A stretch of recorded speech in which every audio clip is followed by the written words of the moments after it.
आपको आपका परिवार कभी नहीं देता भाई। ना आपकी माता आपको दुख देगी, ना आपकी पिता आपको दुख देंगे, ना आपका भाई आपको दुख देगा, ना आपकी धर्म पत्नी आपको दुख देगी, ना पति दुख देगा, ना बच्चे दुख देंगे, ना कुटुंब दुख देगा, ना बहू दुख देगी, ना पोता पोती दुख देंगे। आप में से कितने लोग हैं जो टीवी पर कथा सुन रहे हैं और उनका परिवार उनको दुख दे रहा है? कितने लोग हैं ऐसे? कभी विचार करना एकांत में बैठकर कि आपको ना आपकी पत्नी दुख दे रही है, ना आपको आपका पति दुख दे रहा है, ना आप अपने पति को तलाक दे रहे हो, ना आप अपनी पत्नी को तलाक दे रहे हो, ना आपका बेटा आपको दुख दे रहा है, ना आपकी बहू आपको दुख दे रही है, ना आपका कुटुंब के लोग, परिवार के लोग, भाई आपको दुख दे रहा है। ये कहीं नहीं हो सकता। भाई भी आपको दुख नहीं दे रहा, ना आपके परिवार वाले, ना नातेदार, ना रिश्तेदार, ना मित्र, ना सखा, ना दोस्त, कोई आपको दुख नहीं देता। ये शिव महापुराण की कथा कहती है हमको लगता है कि हमारे परिवार वाले दुख दे रहे हैं, हमको लगता है हमारी बहू हमें दुख दे रही है, हमें लगता है हमारी सास हमें दुख दे रही है, हमें लगता है हमारा पति हमको दुख दे रहा है, हमें लगता है हमारे कुटुंब वाले हमको दुख दे रहे हैं। पर शिव महापुराण की विद्येश्वर संहिता कहती है ये कोई आपको दुख नहीं देते, दुख आपका पूर्व का कर्म आपको देता है। ये जितने भी मिले हैं ना आपको, रिश्तेदार, नातेदार, कुटुंब, भाई, बंधु, सखा, पत्नी, पति, पोता, पोती, ये जितने लुटेरे मिले हैं, ये जितने अपशब्द कहने वाले मिले हैं, ये जितना ताने देने वाले मिले हैं, ये जितना गाली देने वाले मिले हैं, ये जितना उंगली उठाने वाले मिले हैं, ये कोई दूसरे नहीं, तुम्हारे पूर्व कर्म के कोई ना कोई पुराने ही होंगे जो तुम्हारे साथ जुड़कर तुम्हारे टांग खींचने के लिए सामने खड़े हुए हैं। ये कोई तुम्हारे होंगे।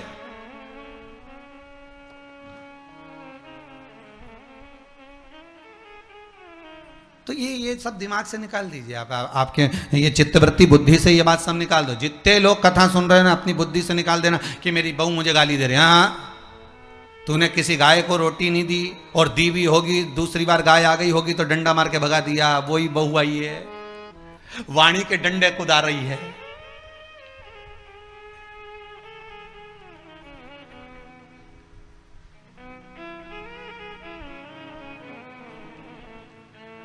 कोई बेटा अगर नहीं सेवा कर रहा, कोई बेटा नहीं पूछ रहा, समझ लेना पूर्व में हमारे बुजुर्ग, कोई दादाजी होगा, कोई दादी जी होगी, कोई ससुर जी होगा, कोई जेठ जी होगा, हो सकता है किसी की हमने सेवा नहीं करी हो और वही बेटा बनकर आया, आज हमारी सेवा नहीं कर रहा।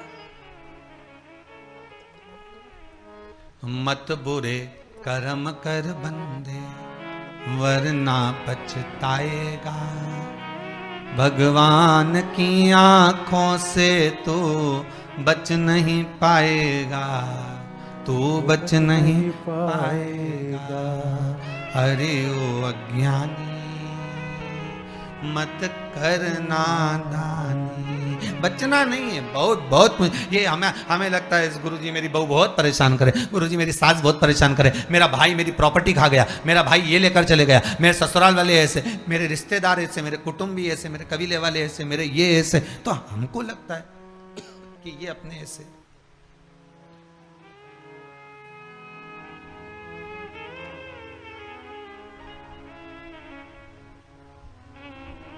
हमको लग रहा है कि ये हमारे ऐसे हैं, हमारे को लूट रहे हैं, हमको ऐसा परेशान कर रहे हैं, हमको ऐसा कर रहे हैं, पर नहीं भाई। शिव महापुराण की कथा कहती है कोई हमको कष्ट नहीं देता।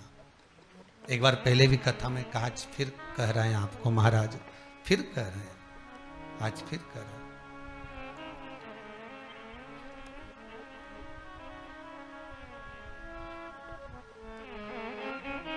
आपको फिर निवेदन कर रहे हैं, बीमार हुए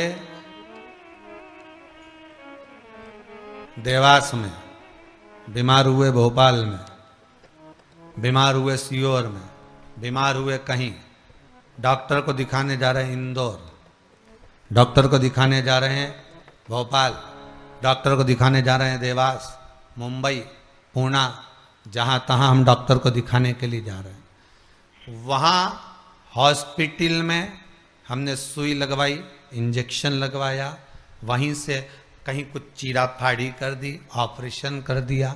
जरा विचार करना कभी एकांत में बैठ कर कि रहते यहाँ थे, दवाई लेने पहुँचे वहाँ, इंजेक्शन वहाँ लगवाया, बताओ ऑपरेशन वहाँ करवाया।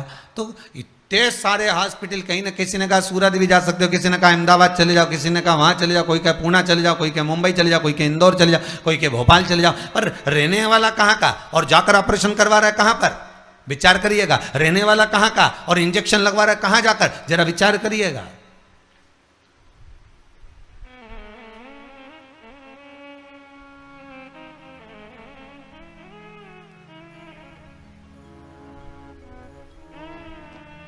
और कितने डॉक्टर, ऑपरेशन करने वाला कोई विशेष, कितनी डॉक्टर सिस्टर, इंजेक्शन लगाने वाली कोई विशेष वहां बैठी है, उसको तुम नहीं पहचानते, वो आपको नहीं पहचानते। अभी अभी कोरोना का टीका लगवाया होगा, वैक्सीन लगवाई होगी, इंजेक्शन लगवाया होगा, कोरोना महामारी का लगवाया सबने। अब लगवाया तो उसमें आपके मन में विचार तो आया कि ना तो हम इस सिस्टर को पहचानते, ना हम इस डॉक्टर को पहचानते, गए और सुई लगवा के आ गए, पर उसने हमको कष्ट तो दिया, भले वो थोड़ा सा चुभाया पर कष्ट तो मिला। पर विचार करा कि ये क्यों मिली, कारण क्या था, इसी ने क्यों चुभाया? हो सकता है पूर्व में तुमने भी इसको कोई कष्ट दिया होगा, हिसाब बराबर करने के लिए यहां लाके छोड़ दिया।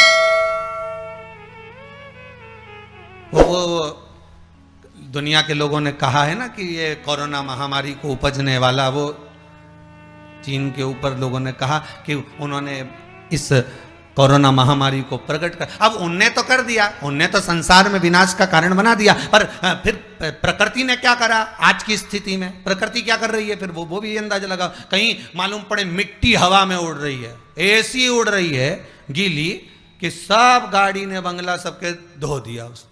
फिर बचा कुचा था, पानी की बाढ़ आ गई। अगर हम दूसरे को कष्ट दे रहे हैं, हम दूसरे पर उंगली उठा रहे हैं, हमने एक उंगली अगर किसी पर उठा दी, हमने उंगली उठाकर कह दिया वो ऐसा है, उसने ऐसा करा, उसने वैसा करा, हमने एक उंगली उठा दी, भले तुम विद्वान हो, भले तुम्हारे में विद्वत्ता है, पर हम किसी पर अगर एक उंगली उठा रहे हैं तो ये 3 उंगलियां हमारे भीतर जा रही है कि अपने अंदर झांक कर देखो कि आप कैसे हो,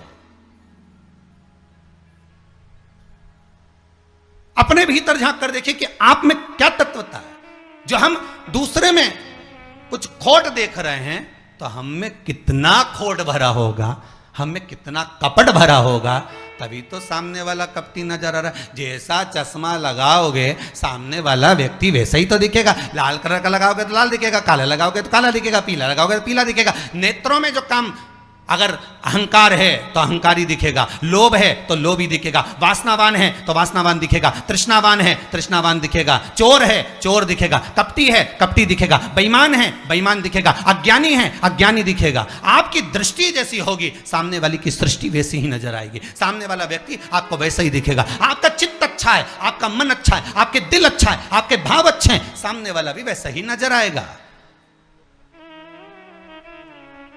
भगवान कृष्ण ने भेजा था दुर्योधन को अच्छा ढूंढने के लिए, एक अच्छा नहीं मिला। युधिष्ठिर को भेजा था पूरी पृथ्वी पर से कोई बुरा व्यक्ति ढूंढ कर लाओ, युधिष्ठिर को बुरा नहीं मिला, क्योंकि उसकी युधिष्ठिर की बुद्धि में, चित्त में ये भरा था, उनकी वृत्ति में ये भरा हुआ था कि बुरा कोई है ही नहीं, संसार में कुछ ना कुछ अच्छाई दिखी जाएगी। बुरा जो देखन में चला बुरा न मिलिया कोई। हम देख रहे हैं, हम चित्तवृत्ति से, हम विचार,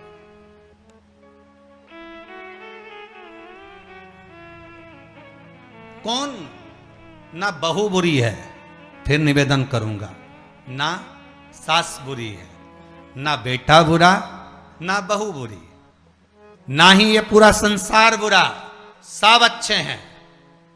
फिर बुरा क्या?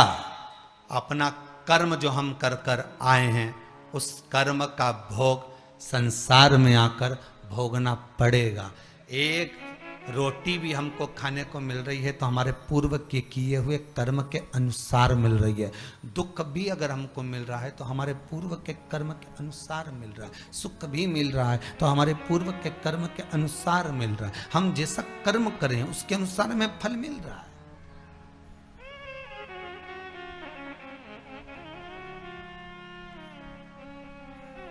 इसलिए बारंबार कहा था कि मान मेरा कहना नहीं तो पछताएगा, माटी का खिलौना माटी में मिल जाएगा, हेट बूट सूट सब यहीं रह जाएगा, और माटी का खिलौना माटी में मिल जाएगा। ये हेड रह गया, ये बूट रह गया, ये सूट रह गया, सब पड़ा की पड़ा रह गया, सब धरा की धरा रह गया। इसका मूल तत्व क्या है?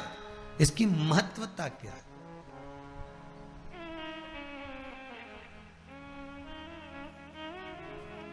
इसकी मूलता कुछ नहीं, इसकी मुख्यता कुछ नहीं, इसकी महत्वता कुछ नहीं।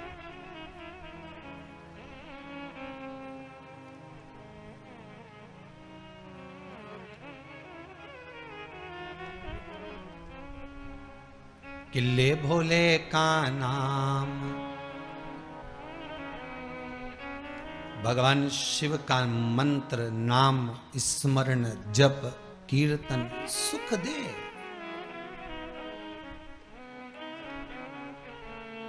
और वो सुख कोई साधारण नहीं हो सकता। वो सुख का आनंद, वो सुख का भाव बढ़ता चले जाता, आनंद बढ़ता चले जाता।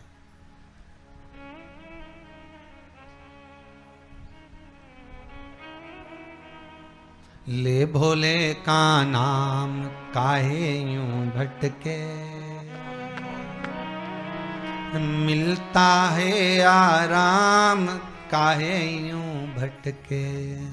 इस शिव का नाम लेकर हम जब शंकर का नाम लेकर जब अग्रण्य हो जाए, प्रेशर खोलिए महाराज, प्रेशर खोलिए। हम शिव का नाम लेकर जब अग्रण्य बढ़े, आगे बढ़े, शंकर का नाम लेकर जब अग्रण्यता के भाव की ओर बढ़े, तो जीवन का सुख क्यों ना मिलेगा सर? वो जीवन का आनंद क्यों ना मिलेगा? महाराज शिव पुराण कह रहे हैं, कोई बुरा नहीं संसार में। ये जितने नाते रिश्ते कुटुंब कबीले बनते चले जाते हैं, ये हमारे कर्म के अनुसार बनते चले जाते हैं। कर्म के अनुसार, ये कोई दूसरा बनाता नहीं है।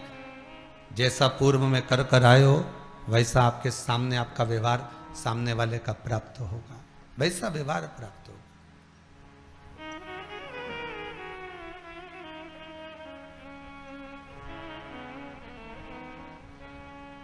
शिव पुराण कह रही है, शंकर की कथा कह रही है, शंकर का अनुमोदन कर रहा है।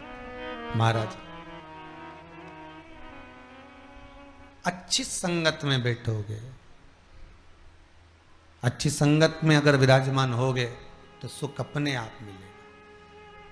माता के गर्भ से अगर आपका जन्म हुआ है तो कुछ अच्छा करने के लिए ही हुआ है। अगर आप बैठकर आस्था चैनल के सामने शिव महापुराण की कथा सुन रहे हो तो अपने आप को गौरवान्वित महसूस करना। थोड़ा न थोड़ा परमात्मा की कृपा, पूर्वजों का आशीर्वाद आपको ऊपर हुआ है, इसलिए आप शंकर की कथा को सुन रहे हो, शिव का भजन कर रहे हो।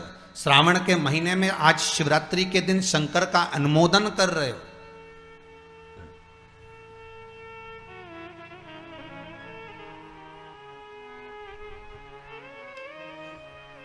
घर में 4 बहुएं होती हैं, 5 बहू होती है, 6 बहू होती है। सास 6 बहू को बोलती है कि जाओ पानी लेकर आओ, अरे बोलो जम के जरा, नहीं बोलती ना। सास किसी एक का नाम लेगी, ए बेटा, ए लाली, एक बहू का नाम लेगी और उसको पुकारेगी और पुकार कर कहेगी जरा मेरे लिए एक गिलास पानी ला दे बेटा। बहू जाएगी, पानी ला कर देगी। अब सास ने वो 3 को क्यों नहीं बुलाया रे? अरे बोलो तो जम क्या, वो 3 से क्या सास की दुश्मनी थी? नहीं, वो भी रोज मिलती, वो भी रोज प्रणाम करती है, वो भी रोज नमन करती है, वो भी रोज ना रोज सास के पास जाकर बैठती हैं। वो भी, सास उनको भी साड़ी देती है और सास उसको भी साड़ी देती है, सास उसको भी रकम देती है, उनको भी। पर एक को बुलाया आवाज लगाकर, ए बेटा, ए लाली, ए बहू, जरा इधर आ। और जिसका नाम लेकर बुलाया वो दौड़ कर आई और लाकर पानी दे दिया। पर सास इसी को क्यों बुलाती है? 4 बहू में से इसी बस बहू को आवाज क्यों लगाती है? बस उतना तुम अंदाजा लगा कर रखो कि सास इसी को ज्यादा क्यों बुलाती है, इसी से बात क्यों ज्यादा करती है। ना तो उसने कुछ दिया, ना इसने कुछ दिया, ना कोई बात। पर कुछ बहू में, 4 बहुओं में, 4 बेटे में कोई एक ऐसा होता है जिससे सास की अच्छी पटती है। उसी तरह भोलेनाथ भी परिवार में उसको देख लेता है जिससे शिव की अच्छी पटती है, उसी को बिठाता है कथा में।